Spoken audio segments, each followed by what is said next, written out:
Now, one of the reasons I'm so excited to be talking to each of you is you're each really at the forefront of technology. You have amazing technical backgrounds. And I think especially women in the workforce need to constantly think about our resume and our knowledge set and how are we making ourselves as valuable and as marketable as possible. So can you help me understand, how have you stayed up to date on trends and changes in the marketplace? Lorraine, I'm going to ask you first. I know that before this assignment you were working on Bitcoin and cryptocurrency. How do you stay current? How do you evolve your knowledge inside and outside of work? So you're absolutely right. So prior to joining ADP in September, one of my last assignments when I was with IBM was leading marketing and communications for the consulting business and industries, but also around blockchain. That was a $1 billion bet for the company, and so I was leading marketing for that new initiative for the company. So that was fresh. That was really being built in real time, unscripted. And it goes back to that learning agility, being able to be comfortable in the uncomfortable and constantly learning and evolving, even professionally or personally. But I would say even from a broader professional or functional perspective, marketing and communications as a function is probably the most disrupted and the fastest moving function that there is today because of obviously digital disruption, technology, AI, machine learning, and frankly it can be difficult to keep up with in our profession, social media, etc. And so I think it's that constant love, that passion, that hunger. The LQ? The LQ, right? The LQ to really understand and be on that cutting edge and understand the trends, because not only do we want to deploy them in our own environment, in our own marketing and communications, but it's also important to understand what's happening out in the industry to make sure we're connected to the right influencers, the right experts.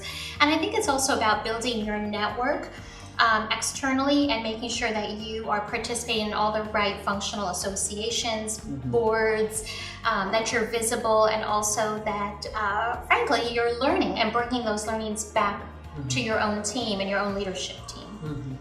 Linda, how about you? You've been responsible, or you've been involved in product care for 20 years, and it must have changed a lot in that time. Absolutely. How do you lead the organization and keep everyone involved in changes in the digital space? So I've been in technology, so the first thing I do is I keep good company. So I work with folks like Martha and Roberto, who are very forward-looking.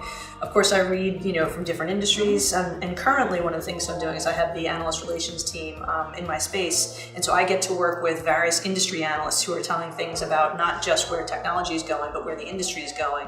And so there's folks like Holger Muller at Constellation and other analysts who are just great. We have conversations with them all around what's the next thing that's coming out, whether it's machine learning, AI, the Internet of Things, and how does that start to affect how people can look at what we're doing. So bringing those innovations into the HCM space. So it's really just kind of staying up to speed, but it's kind of in the fabric of what we do every day, because I do get to stay so close to the product team and all that they're doing. So it's kind of, for me, it's just a part of what I do on a daily basis. And I have kids. So kids bring home fun things. Right. I'm always shocked and amazed, like, oh my gosh, you could do that too. So they kind of keep me on the edge of technology from a very informal perspective as well. Great. Yeah. And Martha, how about yourself? How you clearly are a lifelong learner. Yeah. How do you keep yourself knowledgeable and current? Well, I love Linda's suggestion about getting it from the kids, because I do try to spend a lot of time with younger people, because that's where you do see what's happening and how they're adapting these tools to a different kind of lifestyle. So that's one way. The other way is I curate a really robust news feed, and I personally get a lot from the New York Times technology section, Crunch, Wired, some of the MIT Review. So there are some that I specifically focus on. And then, then I look to other industries that are adjacent to ours, and maybe not even adjacent to ours, and see how they're using the same kind of technologies that we're using, because invariably there are intersections in how a hotel uses technology. I can imagine intersections with how we would use technology or build technology. So it's really about always being on and always being curious and always asking questions. And so, yeah, you can't really beat that. It's kind of a cool thing.